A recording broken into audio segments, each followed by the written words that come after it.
Яңалыклар чыгарылышы үз ишин башлап җибәрде. Студияда Лилия Гатина алга таба кайбер темалар турында кыскача. 13 кеше халак булган, тагын 48 кеше зыян күргән. Татарстанда бүген матәм көне игълан ителде. Укучылар һәм укытучылар да төзелеш эшләре тәмамлануын көтәләр. Тукай районының Яңа поселогы мәктәбендә капиталь ремонт үткәрелә.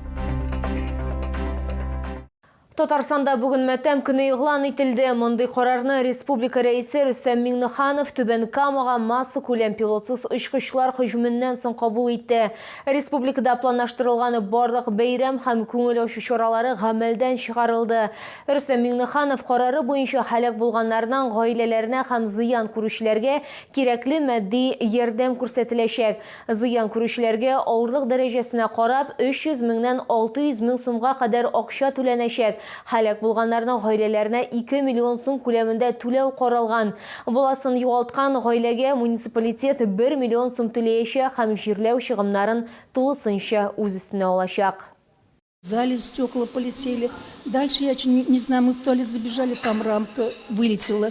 И все, и мы потом быстренько собрались, вышли, ушли. Бүген Түбән Камага масса күләм һөҗүм булды. Рәсми мәгълүматлар буенча пилотсыз очу аппаратлары торак секторга, шулай ук сәнәгать объектларына һөҗүм иткән. Һөҗүм нәтиҗәсендә 13 кеше халак булган. Алар арасында Үзбәкстан һәм Таҗикистан гражданнары һәм 5 яшьлек кыз да бар. Ул ашыгыч ярдәм килгәнче үк вафат булган. Тагын 48 кеше зыян күргән.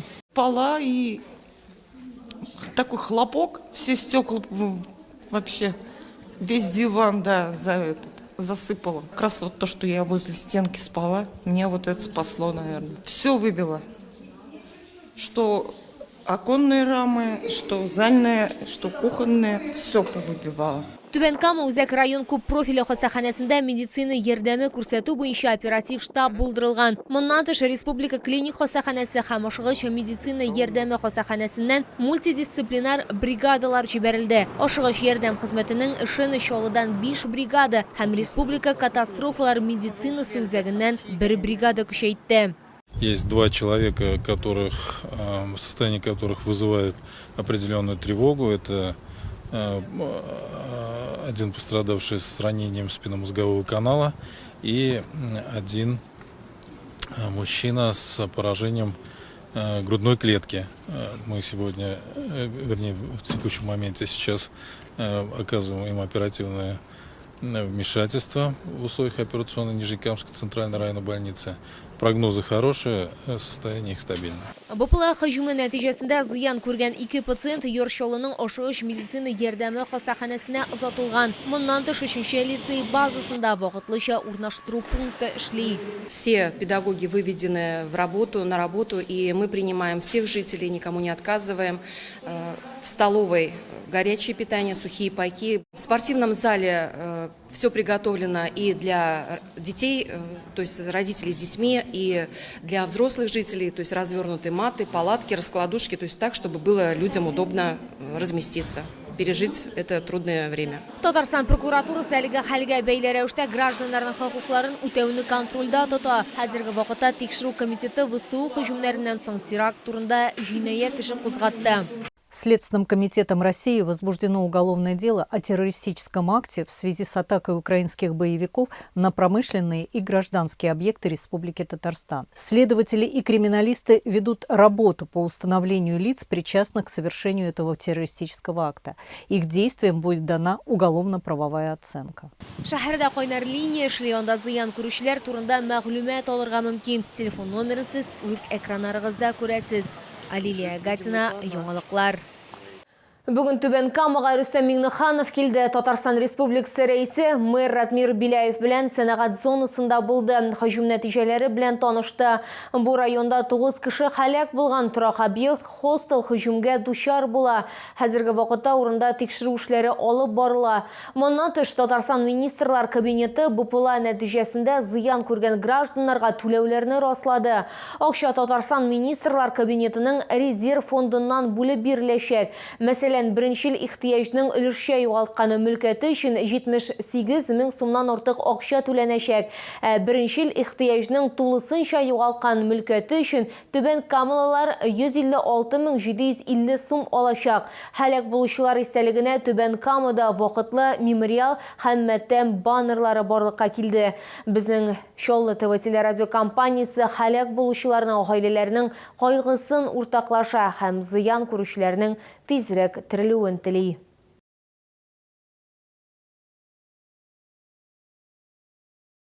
Сугыш ветераннары өчен госпиталь поликлиникасында өлешчә капиталь ремонт башкарыла. Төзелеш эшләре денситометр урнаштырылган бинада алып барыла. Бу медицина хезмәткәрләре пациентларда иртә стадияда остеопорозны ачыклый алачак. Заманча җиһаз, шулай ук аппарат сөяк тукымасының минераль тыгызлыгын югары төгәллек белән билгеләргә мөмкинлек бирәчәк. Толырак алдагы материалда. Өлешчә капиталь ремонт дәвамлы һәм актив тормыш милли проекты буенча башкарыла. Төзелеш эшләре сугыш ветераннары өчен госпитальнең бөтен поликлиникасында түгел, аерым биналарда гына башкарыла. Элегрәк бу табиб рентгенолог кабинеты иде, реконструкция тәмамлангач рентген-диагностика бүлеге булачак. Здесь должна быть автономная вентиляция, то есть не связанная с вентиляцией общей больницы. Вентиляция приточно-вытяжная, поэтому вот прямо вот здесь в комнате все оборудование этой вентиляционных систем монтируется. Кроме того, здесь будут и слаботочные сети, то есть будет система видеонаблюдения, голосовое оповещение. Рентген-диагностика бүлеге составына 3 кабинет керә. Лаборантлар эшли торган идарә бүлмәсе күрсәтмәләрне алып ординатор бүлмәсенә тапшыралар. Соңгысында электр шилтәре сузасы гына калган. Иң зур бүлмәдә денситометр урнаштырылачак. Денситометрия – это метод измерения или оценки минеральной плотности кости. Есть определенная группа пациентов, которые утверждены Международным обществом по денситометрии. К ним относятся это мужчины старше 70 и женщины старше 65 лет.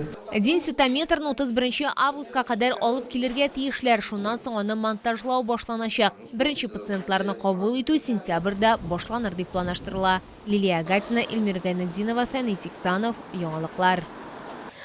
Укучылар һәм укытучылар да төзелеш эшләре тәмамлануын көтәләр. Тукай районының Яңа поселогы мәктәбе дә тамырдан үзгәрә, онда капиталь ремонт үткәрелә. Тиздән балалар якты, иркен яңартылган кабинетларда белем ала алачак. Мәгариф учреждениесе бинасын норматив хәлгә китерәчәкләр. Инженерлык коммуникацияләре алыштырылачак, җиһазлар сатып алыначак, өстәмә бүлмәләр барлыкка киләчәк. Барысында алдагы материалда җентекләбрәк сөйләрбез.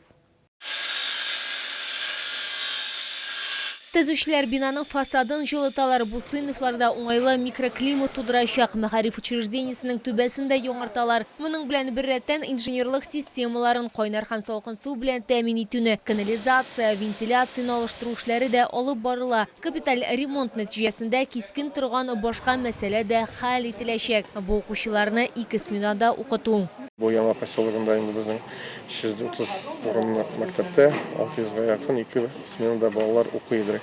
Монда инде реконструкция эшләре барганда инде без классларны арттырырга тырыштык. Аларның балаларның да күпмедер киметргә 2нче сменада укыды. Төзелеш эшләре бинаның эчендә дә, тышында да башкарыла. Шулай итеп, мәктәп укучылары һәм хезмәткәрләрнең куркынычсызлыгы максатларында киртәләр урнаштырыла. Тирә-яктагы территорияны төзекләндерү дәвам итә. Юл төзүчеләр керү юлларын һәм җәелләр тротуарларын норматив хәлгә китерә. Яңадан мотор итеп, зур итеп парковка ясый без инде. Юлларны тигезләп, мотор итеп мәктәптә машиналар кирәк итеп, столовыйга машиналар кирәк итеп, грузовой машиналар кирәк итеп юллар салабыз. Биология, химия, математика, физика кебек дәресләргә аерым игътибар биреләчәк. Агросыйныфлар төзү, азык-төлек иминлеген технологик тәэмин итү Илфиләм проектына тулысынча туры килә. Яңартылган мәктәп балаларны агымдагы елның 1 сентябрендә кабул итәчәк. Лилия Гатина, Эльмира Гайнетдинова, Сергей Вильданов, Яңалыклар. Бу сезгә җиткерәсе соңгы мәгълүматыбыз иде. Мин Лилия Гатина, сезнең белән сау булашам. Исән имин булыгыз.